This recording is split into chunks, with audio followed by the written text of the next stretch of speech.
What's going on? What's going on, good people? What's going on, everybody? My brother sounds like he's announcing a fighter tonight, but how's everybody Sorry, man. doing? I'm all cleared up, man. So I'm excited, man. I Sorry. don't know how to act. So I'm Lamar, it's my brother Casey Fowlis, Foul Language Podcast, episode 71. About to have some fun tonight. Yes, sir. And you already know, man. Like every episode, get your kitties to bed. If you're at work, put your headphones on. Get your accessories right, because you might just hear some foul language. So let's get it, man. Let's go. Got that right. Roll the intro. Perfect.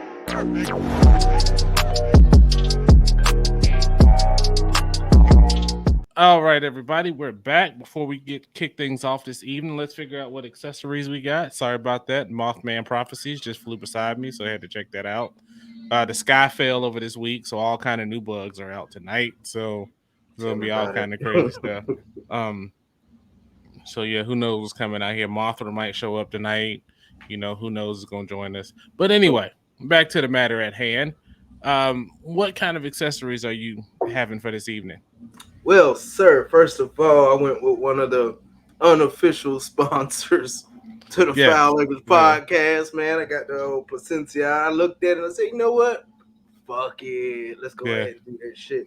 And then I'm excited to hear about that one. For my other accessory, I went with something new again. Another Japanese whiskey right here, man. Some hot sake or whatever the fuck it is. All right. I don't know how to say it. Hatozaki, I think. And it's actually really good. I tried it prior to the episode, hence why the bottle is where it is. That's now. More than a damn try right there. That was a sip. It was just a sip. That ain't a try. That's like half the bottle, bro. But yeah, that shit's good, man. It tastes like a really like strong sake. So it's really good. It's really cool. So I think it's gonna be a good night for accessories for me. How about you, man? I'm hoping for the same, man. I really am. So tonight for the cigar, I broke out this guy, the Atabe. I think I'm saying it right. Mm-hmm. I think it was like a $30 cigar in the Black Lion box a while back. Yeah, I haven't smoked that one yet. Yeah, it's looking pretty good, looking pretty pristine. So I'm excited about that. And then tonight I got the Blade and I think it's Blade and Bow. All right, I got this guy. I thought it was something else, but it's apparently called the High and Wicked. So that should be fun. So it's pretty good. I had a sip in this new cup. We'll talk about that a little bit in the Wibble in this damn cup. So pretty noble. Yes, looking forward to the good times for the night. So we'll see what happens. All right, everybody. Check back in with us and see how the accessories treat us during the night. Ladies and gentlemen, it's that time again where we like to share some positivity from our lives so y'all can get a piece of some positivity because the world is so fucked up. I'm just going to say what it is. It is. So you know what I'm saying? It's the what's best in life, guys, or as we call the Wibble. And without further ado, big brother, go ahead and Wibble. All right, so let's start, like I mentioned in the check-in, this guy. So we finished the rest of Lamar's birthday celebration the past weekend, and he took him to Peppa Pig's Play World, and we got a damn seat at Rainforest Cafe. 3-hour wait. Damn. Crazy. Yeah. So basically, we got there, put our name on the list, went to Peppa Pig's Play World, and let them play until they told us our table was ready. And it was funny, too, because you see people coming up later. They're like, oh, how long's the wait? 2 hours and 45 minutes. They're like, no, fuck that. Hell no. No. So, so we ended up eating there.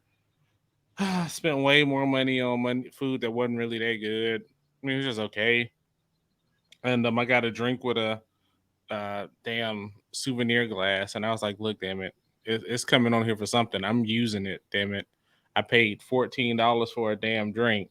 So I'm about to get all my money out this damn glass. So that's where we at right now. I know I would never drink a glass of whiskey out of one of these, but damn it, I'm at $13.96 of my value.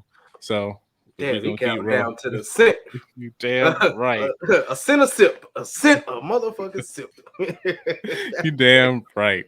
Damn right. So you right. Might be. So let's see what else is going on. So got my internet upgraded today. Called my internet service provider and was like, hey, I want to upgrade. can I get a gig? And they were like, yeah, sure. And so I was like, how much that shit gonna cost? And so they ran it and they were like, yeah, here's a promotion, yada, yada, yada. And it basically, for way faster than I had, I ended up paying $2 less than I paid already. Yep. So we're gonna check this out, see how it works out. I'm looking forward to faster internet speeds. So definitely excited about that. Hopefully it helps with everything we got going on. Kim's getting ready to go to she's going to happy hour with the girls tomorrow. She's going to brunch with the girls tomorrow. So I'm happy for her to Mimosas. get yeah, I was messing with her about like just remember Mo Gillian's stand up about the girls when they go to brunch, okay? But she gonna take it from you when she get back home tomorrow. That's what I told her. I was like, you know what? If you feeling good at the brunch, it's okay. Do whatever you need to do, okay? That's right. I wanna F-U-C-K. Oh, you. What's that Stewie song? I want to have intercourse with you. She gonna come in singing that shit, doing this shit by the door. Oh, man. Oh gosh. So yeah, that's fun. So I'll be on kid duty tomorrow, so that's exciting. Right. Otherwise, just hanging out with the family. Nothing new really to report. Just those two things. Work is work. Everything is good. So with that, that's what's best in life, man. What about you? Oh man, thank you for asking. First of all, as you guys know, we drop episodes on Tuesday, so today is Friday the 26th. My oldest daughter's birthday. Yeah. You know what I'm saying? Oldest daughter's birthday makes me feel older every fucking year. She getting close to 20. Yes, sir. I've officially capped off the fucking birthday season again. Survived the fucking other one. You know what I'm saying? She's out enjoying herself this evening. I'll try to send you a picture to post what she got going on. The Game of Thrones spinoff, man, House of the Dragon. Watched episode 1, man, and I got one more too. Go ahead. Pretty fucking awesome. Oh, it is actually. Yeah, I think it's pretty good. I mean, and I came to terms with something about reviewers and shit on TikTok. A lot of the motherfuckers do that shit for clout. It's like, let me say this shit's bad that everybody's excited about, and so I can get more views. Give me more. And when I realized that, I was like, yeah, it could be better, but well, I mean, it's only the pretty first episode too. So yeah, and motherfuckers already shitting on it, but I think I heard it was pretty good though. From what I heard, most people saying it was pretty good. So the weather's been fucked up, and we still fucking surviving. Like 2 blocks from our house, it actually flooded so bad that they had National Guard boats, fucking people on fucking 4-wheelers helping people and stuff like that. It's pretty good to see the community get together. Shit, it don't take much out there to flood. Shit, you telling me?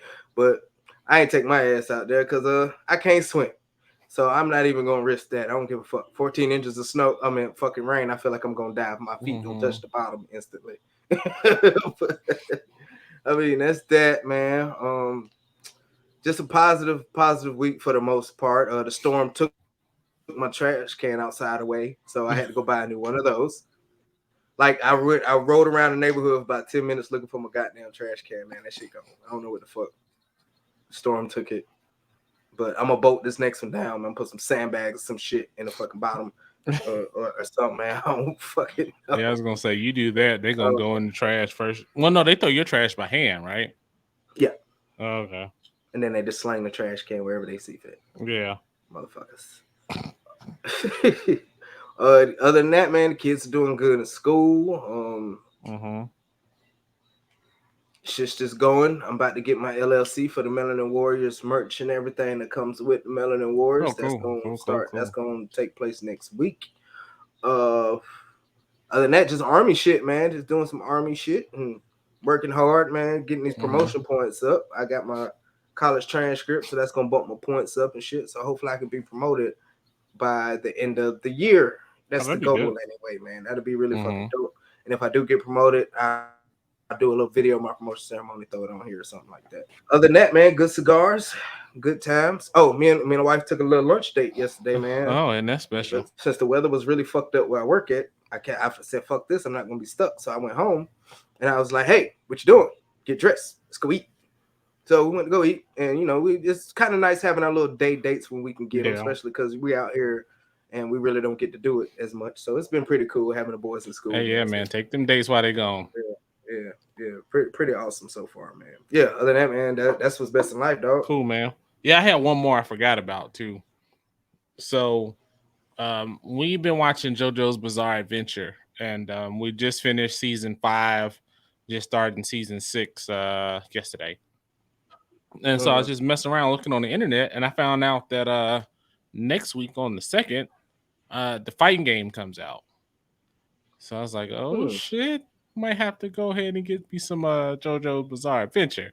So oh shit, you really a fan if you gonna buy a brand new video game. I know, that's what I told Kim. I was like, shit, I must be a fan, man. Shit. But it is moving up there as it gets in. And I think about the anime, it's starting to be up in. It's probably creeping in my top 10 somewhere. Not gonna lie. Indeed. So yeah, it's good shit. Good shit. Okay, so now with that, that's officially what's best. That's what's up, man. That's what's up. Hey guys, if y'all checking it out, man, y'all got what's best in life or whatnot, go ahead and put something in the comments, something like that. We'll do a little short or a TikTok with your best in life to show that the world is actually a positive place. Definitely. Yeah, man. So this topic right here, I think it's gonna be kind of fucking interesting, man, because us professional people, we have two faces. So you got to be the nice professional guy at work, but when you ain't at work, hey, I don't know. Well, we brothers, so we some of the biggest assholes on the fucking planet when need be, especially when need be. So, what do you think about being nice at work but being an asshole everywhere else? So, I think I'm gonna talk about me, and then I'm gonna talk about other people. So, at work, for me, I'm pretty much the same.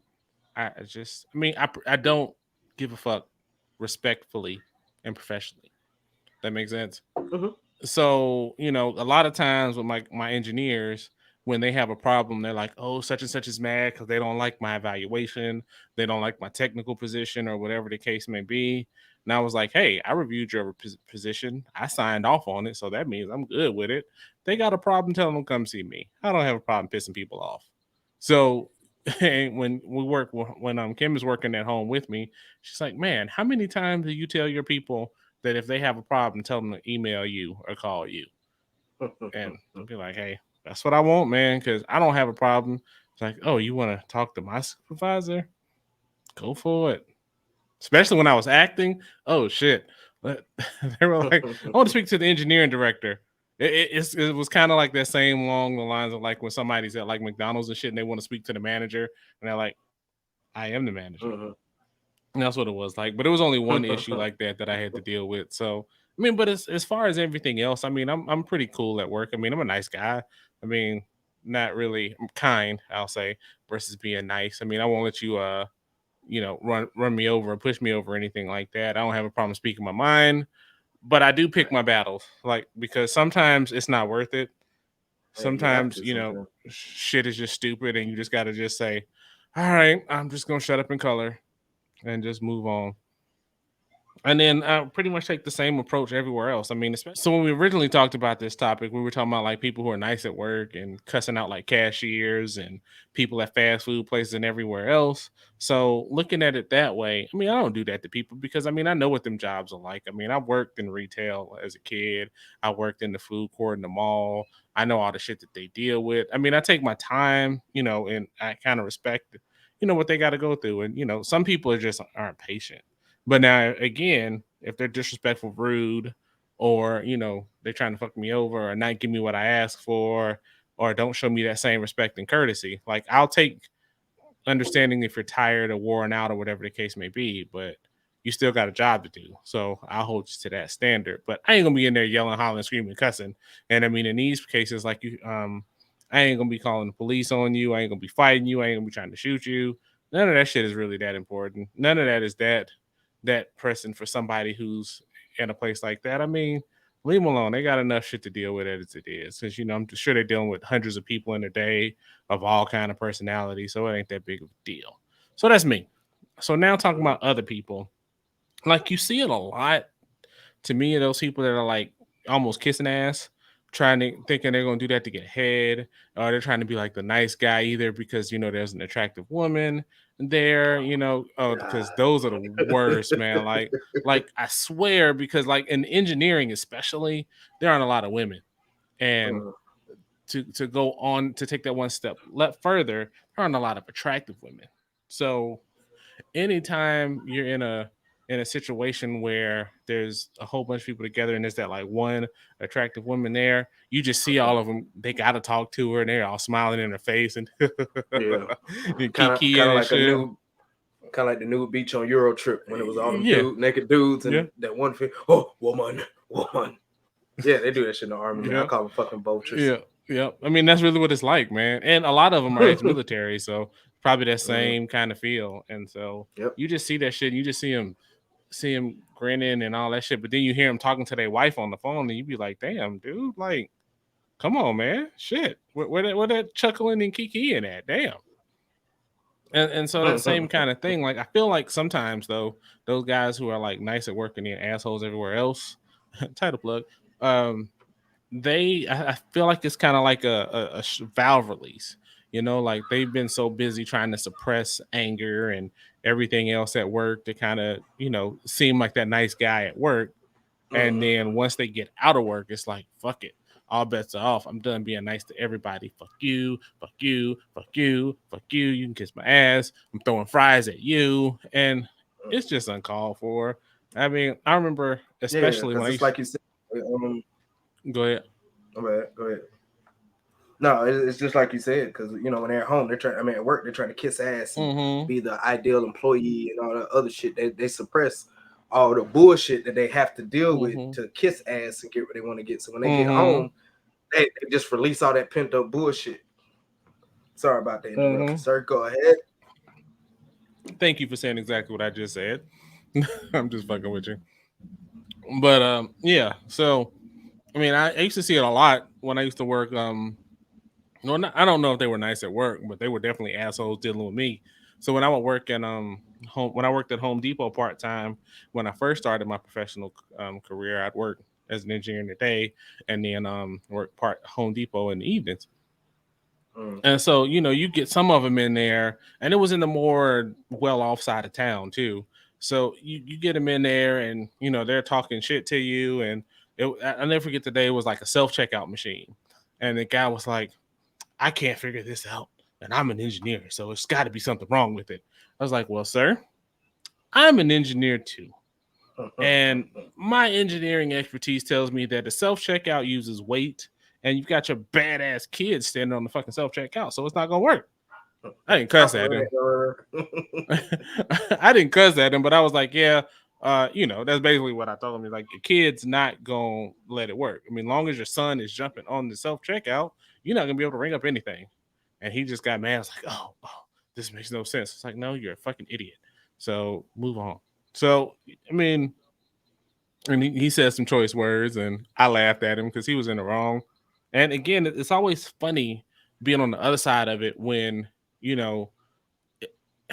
I won't say I did need the job because, I was starting out and I was trying to build my money up.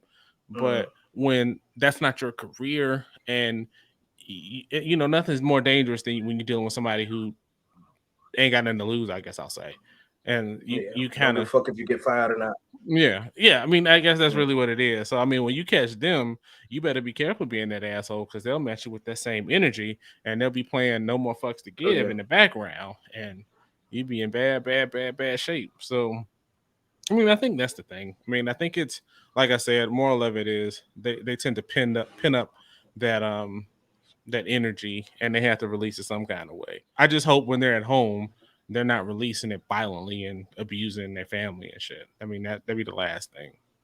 So, what do you think, man? I'm sure it's going to be interesting from your perspective because from the people that I've interacted with in my job who are ex-military, being in the military has to add a different flair to it.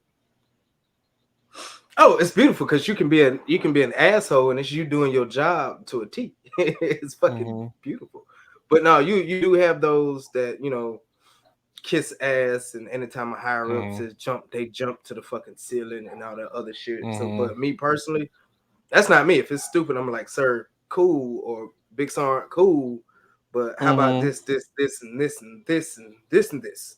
So it's not me necessarily being an asshole, but if something don't make no sense, I'm gonna let you know that your shit don't make no fucking sense. Or if you tell me to do something and me and my soldiers are tasked to do it, I'll tell them real quick, man, that shit fucking stupid. We're not doing that. We're gonna do it this way, but still accomplish the fucking mission. But there is that level of professionalism that you still have to have. You know what I'm saying? We call it military bearing. You definitely still got to have it. You can definitely be an asshole, but you got to be tactful with your assholeness.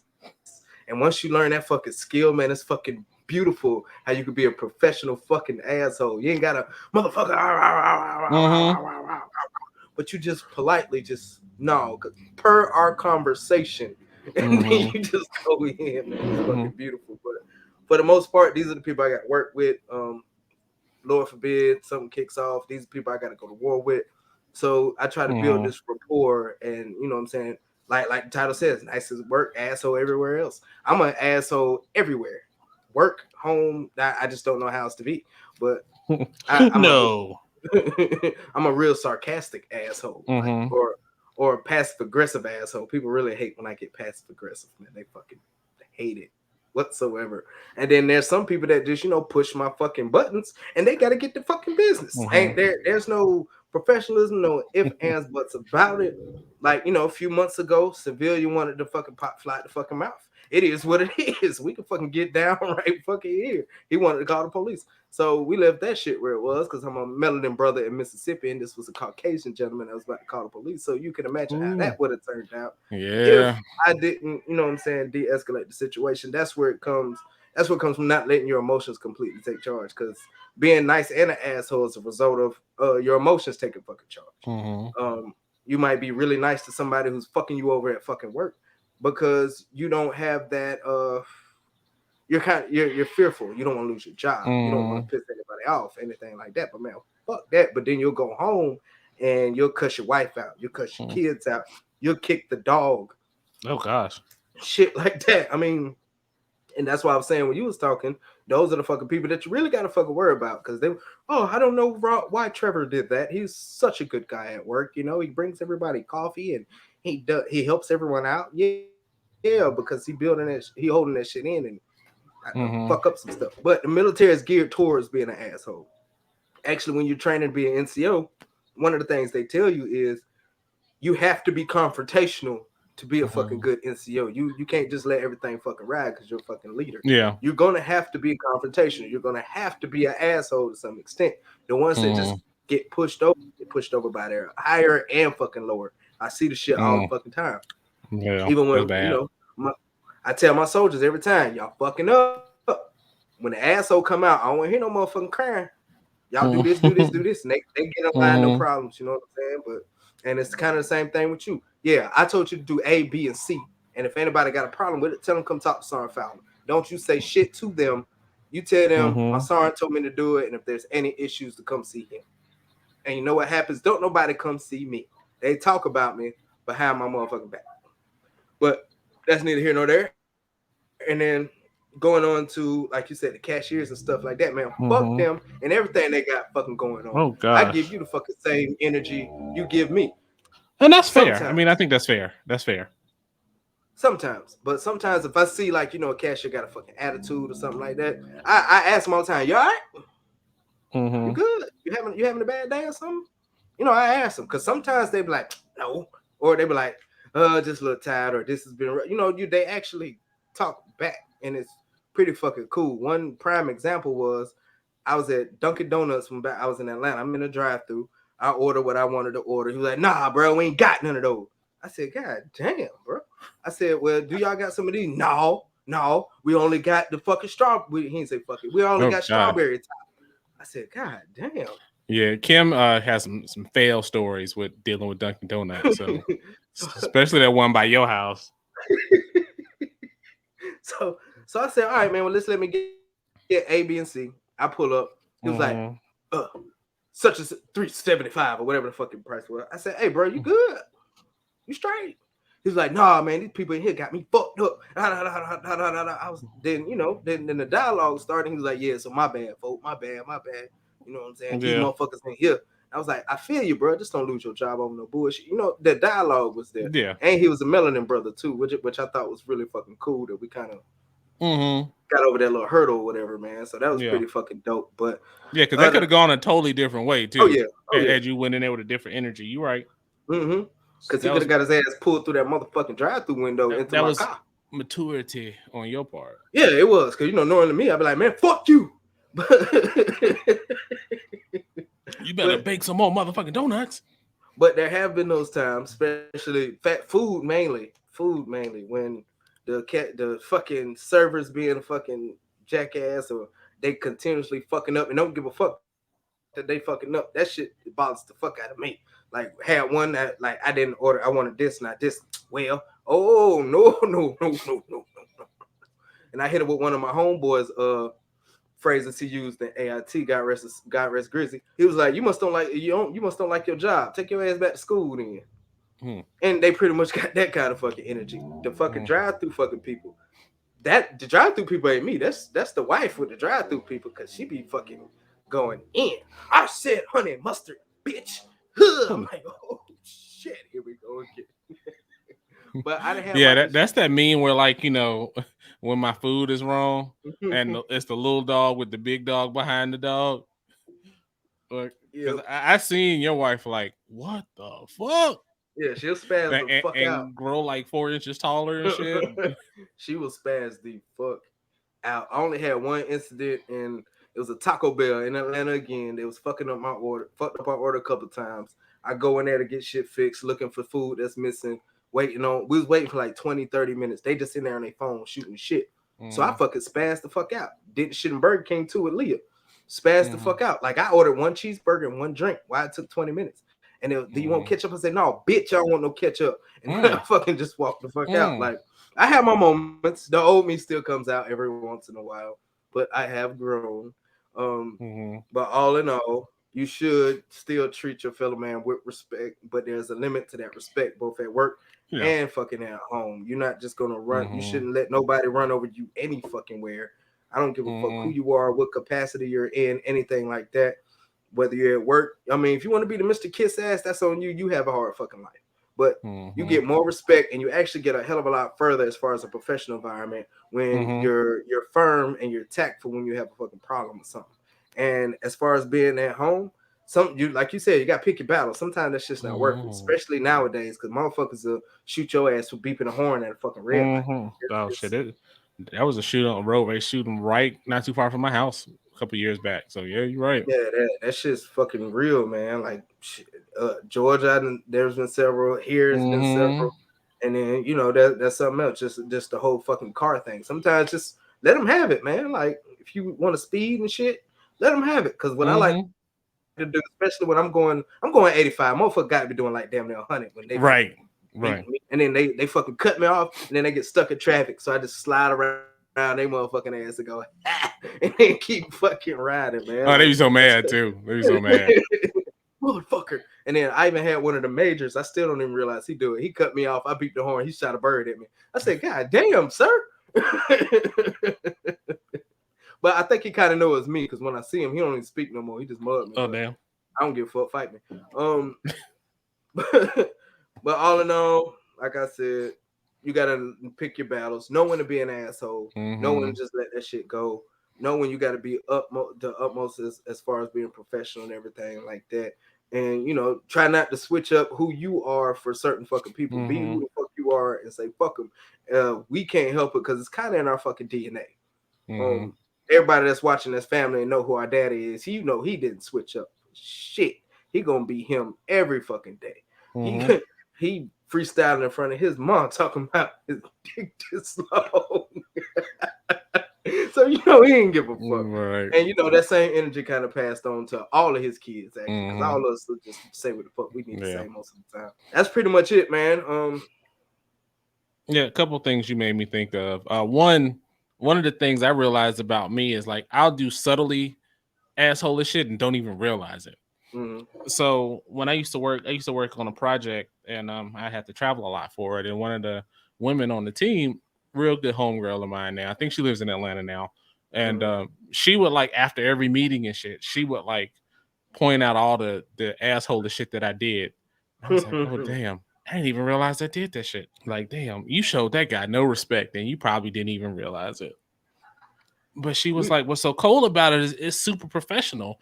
And if I didn't know who I was talking to and understand the situation, I wouldn't even have picked up on it. So it was cold. Mm-hmm. So it was always funny. So so we always laugh about how many fucks we got left to give and all that shit. So that's None. always funny.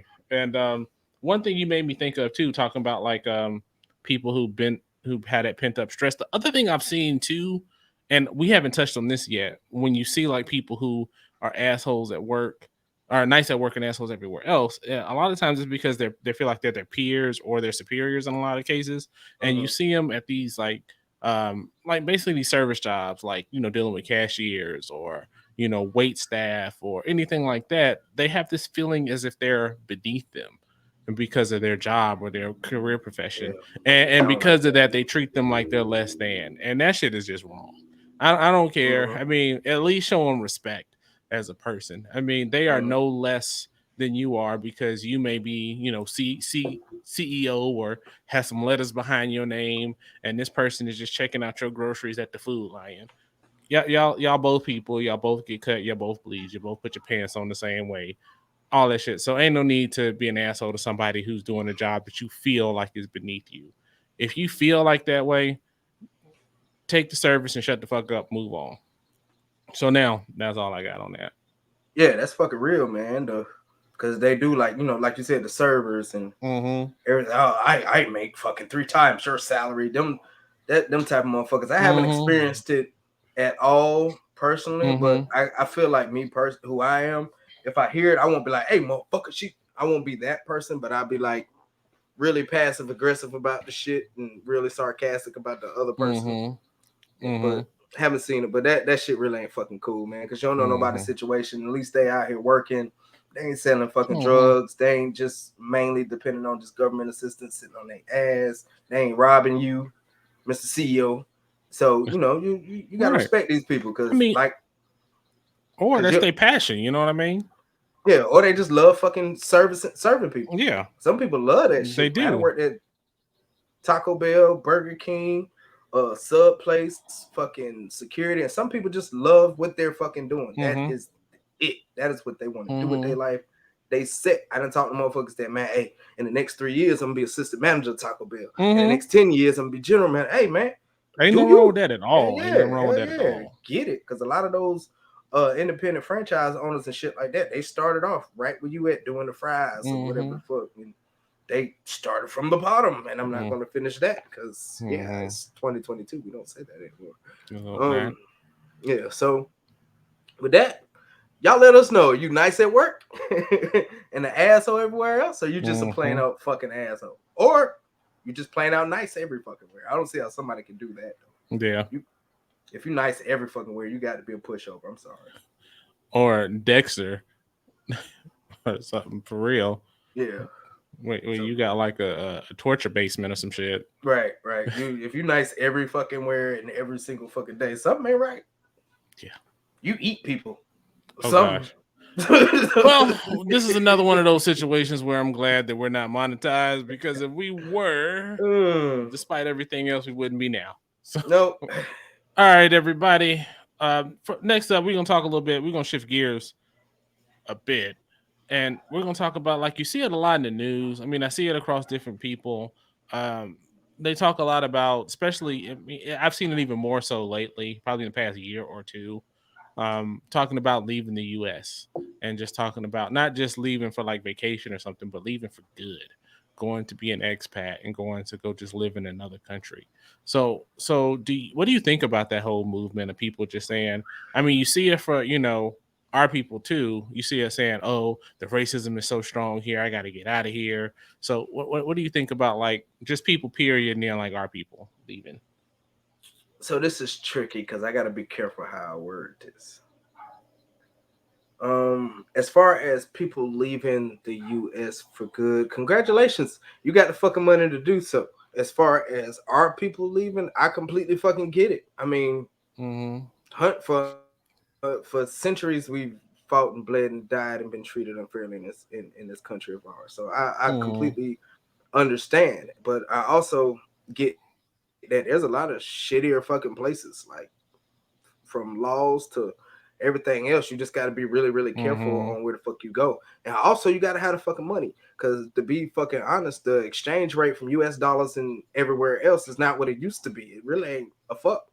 Really, maybe a couple of cents here and there is the difference. Maybe everywhere, but maybe Mexico, maybe. The money is a fucking thing too. But as far as them leaving, okay, I get it. I mean, it's fucked up.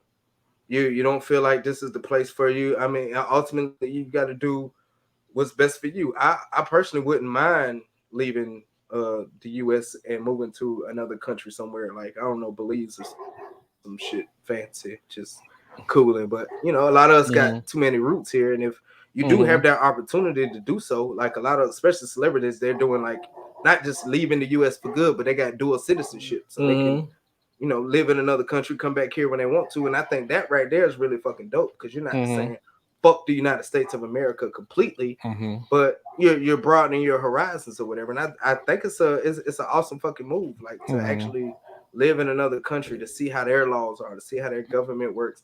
It's really cool. But like I feel like you have the money for it. Like I would love to do it, but I got way too many roots here. At least for the next, I don't know, 10 to 15 years. And me and Janae talked about it. Like I wouldn't mind living in another country, man. And as far as people doing it, like do you? I mean, whatever's fucking happy. A lot of people go out there and they're successful. A lot of people get there and like, fuck, what did I do? It just really depends. But like you said, like everything we always say up here, there's training that comes along with that type of shit too. There's stuff you gotta learn as far as that shit too when you're actually leaving the US, because most of these people have been here for their entire lives, 30 years, 40 years, 50, before they decide to move to another country. And it's a culture shock. Anytime you go to a different country, it's going to be a culture shock. So you got to mentally prepare yourself if that's what you're really trying to fucking do. Like there are a lot of countries out there that honestly, in my opinion, and for starters, I am an American soldier. I love my fucking country and all this other stuff like that. But there are some countries I personally feel like that are better for me and my family, for my vision and what I think my family needs. Sure. And that's a lot of times what people base it on, what your family needs, healthcare or jobs or security or whatever the case may be. Is it safer here than there? Stuff like that. I mean, you just got to weigh out your fucking options. But as far as people leaving and everything like that, it's simple as that, man. Do you? If you feel like that's what you can do and you can fucking make it, then hey, man, make it. Like a lot of our people are starting to migrate to Africa a lot more, especially where are they going? I think Ghana is where a lot of people are going. Like they're going in fucking droves to like Ghana, and it's another country. It's another African country that everybody's going to, but I can't think of it right now. But they are starting to fucking migrate there, and motherfuckers say it all the time. You don't like it here, then fucking leave. And that's what they fucking doing. Hey, do you? And they're absolutely right. You don't like it here, leave. Oh, I don't like it here, so I'm gonna fucking leave. So go ahead and fucking leave. But yeah, do you? That's basically it, man. How about you? I'm really interested to hear what you got to say, because y'all been plotting and planning. Yeah, I mean, we've been considering it, and not near term, but maybe eventually. I mean, because it's one of those things, like, it really opened my eyes when I read the 4-Hour Work Week. And basically the premise on that is basically work so where you can earn dollars and live where you spend in pesos. And that's kind of like the tagline of the book, basically. Oh, that's so interesting. Yeah. Before you continue, break that down for the people who wouldn't understand what you meant. Okay, so basically what it means is your money, the way you generate income, would be something like either a US based business, or you got real estate here, or you heavily invest, or whatever the case is. It's a US based company that generates your money, so therefore your money's generated in dollars, and you live somewhere where the exchange rate is favorable to you. So the example is the peso. So I don't know how many pesos it is to $1, but it's a lot of pesos to $1. So because of that, you'll see like you can have like I've seen like a 3-bedroom, 2-bath townhome in Mexico somewhere for like $700-800 a month, whereas that same kind of thing in a major city is going to be like $2,000-3,000 or something like that. And so if you look at it just from that fact alone, let's say 3,000 for the sake of math versus 800, you talking about a $2,200 difference right there on just your living expenses. That's kind of one of the keys. And there's a couple we follow. They moved to Portugal, I think 2 years ago. And you hear it a lot too in the FIRE movement, financially independent, retire early, because they'll go somewhere where there's a favorable exchange rate and the cost of living is lower. So therefore you can your money goes a little further. So I think they retired on like 2 million. And so that 2 million will go further because they looked at, like, their living expenses for a month for a family of four, eating out, going to shows, doing all kind of shit, is way cheaper than it would be to do that same thing. And I think at one point when they were living in the US, they lived in San Francisco, or they live in Cali, I know, but I can't remember where. I think San Francisco. But they eventually ended up they lived in a couple countries. They lived in Spain, they lived in, I think, Japan, and now they've taken roots in Portugal. And so and they talk about different ways to get to that point, how to make that transition, how to find the place that's right for you. And I mean, we see a lot of people talk about that kind of thing. So the financial aspect is one side of it. Other people talk about the safety aspect. A lot of people are saying that, they feel like their safety. And if you look, country per country, the US is not on the top of the list of, like, that there's this safety measure.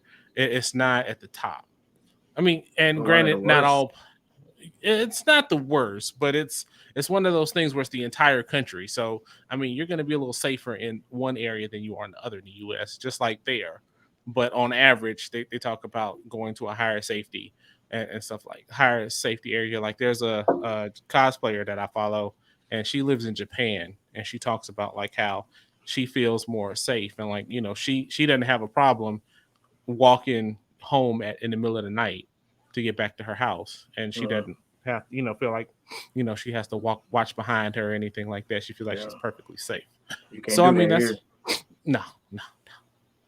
And so I mean, and that's a fair concern. The thing that gets me the most is healthcare.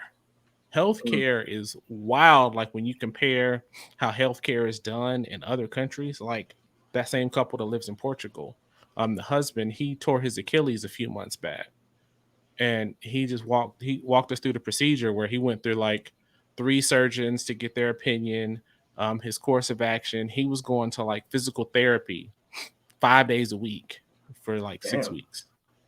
Right. And he was like, it was like $1-2 a trip. Damn. Right. And I was like, shit. His whole physical therapy, for his whole 6 weeks of physical therapy to rehab his Achilles, is more than 1, maybe 2 of my trips when I went. Yeah, like 1 or 2 days. Yeah. Yeah, that's what I'm saying. So I mean, when you start looking at it like that, I mean, people go abroad for surgery all the time. So I mean, especially I think it's medical tourism is called. So I mean, just think about that on a more permanent basis, like emergency room visits. Like the dude said, he got a colonoscopy for like the change in his pocket, and I was like, wow, that's crazy. I don't know about that one. Now, if you're gonna check in my booty hole, I need to pay top dollar. I'm sorry. I'm sorry, I gotta pay top dollar if you're going to the nether region. And then it's just, I'm gonna leave it alone. And then I was reading an article about these people working on a TV show in Japan, and the lady was concerned. She felt a lump in her breast, and so she's used to the American way of go to your primary care, set an appointment with a specialist, and a few weeks later you get the specialist, and then you go here, and then eventually you'll get your results back. She was like, oh, we went from a doctor to specialist to mammogram to results in like a matter of days. And so you ain't gotta wait like weeks for your referrals and all that. Oh wow. And I mean, that's one of the things. Like, one thing I will say is like the cost and speed is a big difference in some of the more developed nations. I will say that some of the, when you're comparing the US to like other developed countries and stuff like that, it's different. And as far as like how medical billing is done and how that whole thing is done with like universal health care. And so, I mean, that part right there interests me, especially, as you get older and you'll need more medical care and stuff like that. When you're talking like, a couple $100 for a major procedure, I mean, wow. Yeah. Wow. That's crazy. That's very crazy, man. And so that opened my eyes. And then on the other side of it, I see people talk about like, they just never felt on the racial aspect too. I mean, you hear people talk about like going to different countries because they feel like things are bad, so bad here. And I mean, I will say that there's some shit here, but there's shit everywhere. I mean, you can't think that if you're like an anime fan, you're gonna go to Japan and live off the streets of Ikebukuro and just be living that anime life and shit. Yeah, You no. you're gonna have your own set of challenges there. I mean, you have to understand that it's just the different challenges there. And like you said, do your research because some people get there and can't afford it Yeah, because that's a it's not big what they one. think. Mm-hmm. Or because it's so cheap, comparatively speaking, they spend way more than they would normally. Mm-hmm. Because I remember I was reading this one thing about this couple, and they moved to like Mexico somewhere, and they like had a chef, they had like a trainer, they like bought all the shit, and then like the caption afterwards was like, yeah, 2 years later or 6 months later, they decided to move back to the U.S. or some shit like that. So Broke. yeah, I mean, you got to definitely be careful of that because it ain't the same, and you also got to understand the laws and what you can and can't do. I Mm-hmm. mean, and for my brothers and sisters out there that are very passionate about their Second Amendment right, um, that's something that you're gonna have to come to terms with if you want to live abroad Mm-hmm. Because Canada, you can't have because none of that shit. nothing, not a damn thing. So you got to be very mindful of just all the things. Like you got to look at what you enjoy here and the freedoms that you experience here that you Mm-hmm. may not be able to get elsewhere. And you got Yep. to figure out what's truly important to you. I think. I mean, and if it works out into your favor to where it's advantageous situation, then by all means, I mean, go for it. You may enjoy it, but you also got to too remember your family's gonna be back home too, so you got to factor Yeah. in. And Don't think you're that's gonna a chuck big the check. deuces, burn all your bridges, and never come back because you're gonna want to see Mm-hmm. your family again. So Oh yeah. definitely keep Oh that yeah. in mind. So, I mean, I think it's an interesting thought exercise. I kind of want to do it. I mean, especially thinking of the healthcare, but then on the other side of it, I mean, there's a lot of great places here in the U.S. that you can get the same lower cost of living. I mean, maybe not as low, but you can get lower than what you have now and have a really nice place. You know what I mean? And Yeah. you just got to do a little more research and figure out what you want. So, I mean, I think like a Oh moral yeah. of the story is do your research and figure out if it's really right for you and your family. Like I think you brought up the point. What's important for you and your Mm-hmm. family at this time in your life. So, yeah, that's what I Yeah, think, yeah. man. And just an idea I had listening to you talk. Another idea which I personally wouldn't mind, especially if finances is where I want. Like I mentioned, Mm-hmm. dual citizenship before. Mm-hmm. Having you a little spot in that other country to Yeah. where you can just, you know what I'm saying. All right, they tripping over here. Let me go ahead and go over there for a couple months. Or like you said, the medical Mm-hmm. shit. Like something's wrong with my fucking leg. Let me go here to get Mm-hmm. my fucking shit done versus fucking here. But some people just have it in their mind that, oh, the United States is just fucking terrible. It's fucking awful. They're fucking racist. They're fucking corrupt. We're gonna leave and we're gonna go to this country where we can't do half of the shit that we can fucking do Mm-hmm. here. And then I'm like, fuck, this country sucks. Let me go Yeah. here and let me go Mm-hmm. over there. And then you spending all this money and everything like that. That's why research and all that stuff is definitely fucking Yeah. important. And you got to And go a few times just to make sure yeah, that's you definitely got to really where visit. you want to be. Definitely got to visit because there are a lot of cool ass places. I remember, Mm-hmm. I can't remember the sister name right now, but she was on the Breakfast Club a few months ago, and she was one of the only like melanin sisters that traveled to just about every fucking country by herself. And there's some Mm-hmm. really dope ass countries. Like Mm-hmm. when she said she went to Iran, I was like, oh shit, this bitch went to Iran. She tripping. And she was like, the vibe was fucking great. I mean, even me Mm-hmm. being deployed, the little interaction I get with the fucking locals, man, it's fucking love out there, man. It's the media fucks you up. Mm-hmm. The United States media fucks you up about going to another country to fucking live because they make it seem Mm-hmm. like it's just there's war and rockets and dead children every fucking place that you motherfucking go. And Africa ain't Mm-hmm. shit but huts with ladies with their titties out with fucking bowls in their lips. And you know Mm-hmm. that's not really the fucking case, man. Everybody, Mm-hmm. just about Mm-hmm. every major country is just as good as the U.S. is. Yeah, I mean, there's some Like good and there's some there, bad. Yeah. yeah, there's some places in Africa that look just like fucking Atlanta. Hell, downtown Jordan, for example, man, that shit look just like downtown fucking Atlanta. The only difference is Mm-hmm. ain't no fucking street lights worth a fuck. You just gotta fucking drive. That shit's crazy. But yeah, man. If you Mm-hmm. got the means to do it, and like you said, don't Mm-hmm. just base your finances off of it's cheaper here, so I can have a chef Mm-hmm. and a masseuse and a trainer, You're and then right. your ass end up broke here, man. Plan properly Mm-hmm. and save Right. properly. And like you said, which is a big one, go visit that motherfucker at least 2 or 3 times before you Yeah. go ahead and say this is where I want to fucking live. Like Right. And what and I'm don't go to the resorts, thinking you're gonna go, to the resorts, and that's really the life that you're gonna live, because it's not. yeah, you got to find one of them like Airbnb or some shit in a Mm-hmm. neighborhood and actually live in that neighborhood and see their day to day, because Mm-hmm. the day to day be interesting. If you got a weak stomach, you might want to reevaluate. You might want to think about that shit too if you go Yeah. into another country. Because me personally, I just can't eat every fucking thing, Mm-hmm. and that's one thing about going to another country that I really don't want to fucking go to. Because sometimes a motherfucker want some real fucking Pizza Hut, not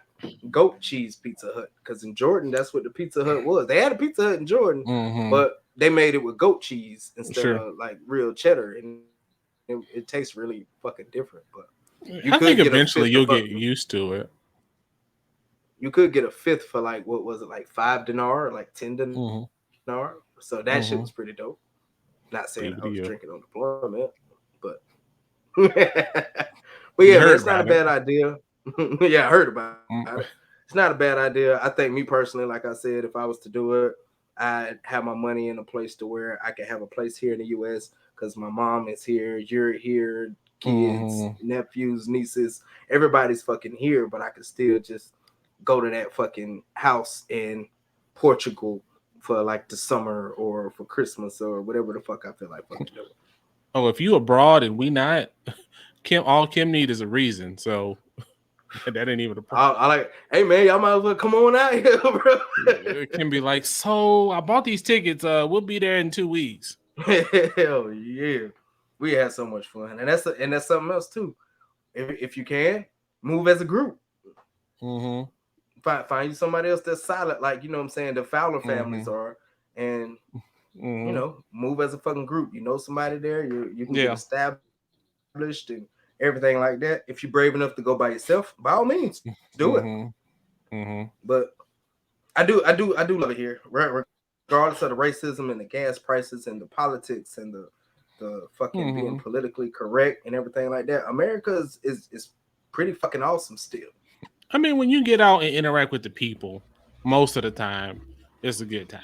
Yeah, So, it's not like the media at all. Like when we went to the mm-hmm. beach, I was Yeah. playing fucking some down south dirty shit, like just gangster shit. The motherfuckers like, hell yeah, that's my shit. I'm like, go ahead, Brad. You do that shit, bro. Him, Brad. But yeah, man. Leaving the US, that's entirely up to you. As the title say, Mm-hmm. leaving it for good. I don't think nobody can actually leave it for good unless everybody Mm-hmm. you love and care for in the States is completely dead or you don't fuck with. All right, man. So I started smoking cigars with you, man. Like I really got Mm-hmm. serious about the shit. We went to what was that called? Cigar International or whatever out Yeah. there, Mm-hmm. Texas. And Mm-hmm. you brought it up, and I thought it was a good fucking topic, man. To talk cigar lounges versus smoking a cigar at home, man. So basically, what you think? Because I know you go to cigar lounges way more than I do. Hell, you smoke cigars at home way more than I do. So what do you think, man? Cigar lounges versus cigars at home. I think there's places for both. Really, I mean, it just depends on what you're trying to go for. Smoking a cigar at home is always going to be cheaper by far because you ain't got to pay the markups for the bar and shit. So, I mean, there's that. You don't have to worry about, people, especially if you're not a people person. You don't have to worry about like all the people and shit like that. And it's just Mm. relaxing, man. You can take your time. You can sit in a comfortable chair and all that shit and just be chilling, man. So, I mean, I like it when I ain't trying to be bothered and just trying to chill out and you ain't got to go nowhere. I mean, Yeah. it's, I mean, for those that are fortunate enough to have cigar smoking areas in their houses, you can just stay in the house. But for folks like me who smokes outside, you know, it's just going from inside to outside, so it's not that far. I mean, there's certain things I prepare to try to reduce the bugs, and you have to deal with all that kind of shit, like the elements, really. Allergies. Got to make sure you're good on that. In the wintertime, it gets cold. If sometimes it's hot, so like sometimes like during the week, I try to smoke cigars when I have meetings and shit.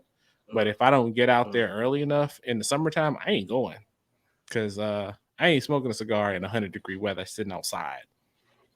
So I mean, and so the lounge I think is cool, especially when you don't know what you want to smoke. You can just go in there and see what they got. A lot of times they'll have events, and those are kind of cool. And so I kind of appreciate going to some of those. And then, and the other side of I like being away from people. But then the other thing that's really cool about cigar lounges are the people all the time. Because me, I've never had, well, almost never had a bad experience at a cigar lounge. 90% of the time, the people at cigar lounges are pretty cool. I prefer like the smaller lounges versus the really big ones, just because it's a more kind of intimate situation, if you will. And I've talked about it before. Like, went to a lounge, there ain't no pretenses. You don't have to worry. Like, if you go to the club or whatever, if there's some women and they're gonna be worrying about you trying to holler at them, what you gonna do, anything like that. At a cigar lounge, man, it's chill. They'll sit right next to you. They'll be talking to you. It's not that level of apprehension is gone a lot of times at the cigar lounge. And everybody's chill. Like I always say, you never know who you can be smoking next to. I mean, you can be smoking next to a millionaire.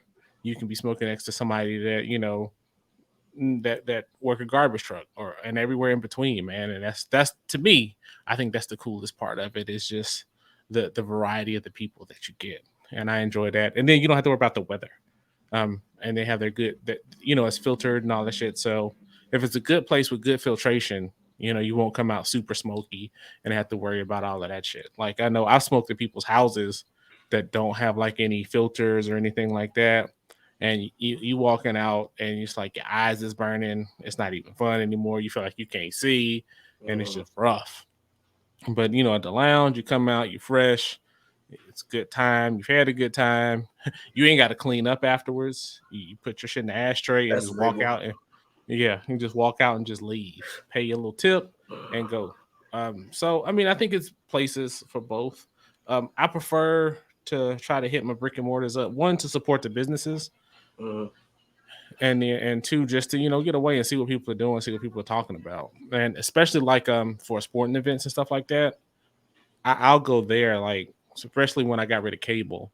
Like, if I want to see like the Super Bowl or watch the NBA Finals or anything like that, it's real cool. I think last time I went during a sporting event was the playoffs, NFL playoffs, and that was fun watching the and just talking shit with people, and it's a good time. And you get always sitting at the bar, getting to know the bartenders and shit. It's just fun, man. So, like I said, this place is for both. I definitely say if you only go to lounges, set your little spot up outside, and if it's a nice night outside, smoke a cigar outside. You'll enjoy it. But if you only smoke at home, try a lounge, try your little local spot out once or twice, and see if you meet some cool people, especially if you get to go on a regular basis. Because, man, I always find like when you're around people that smoke cigars, they're happy because they're in their element smoking cigars, and it's always good conversation. You're gonna laugh a few times, and it's fun, and it's just worth it. So, what do you think, man? Well, I'm gonna start with cigar lounges first. Hey, a cigar lounge is a whole fucking vibe, man. Like the vibe is fucking dope, depending on where you at. Like me personally, I don't like being around a lot of fucking people. So when we went to Cigar International, it was aggressive. It was really fucking aggressive. Yeah.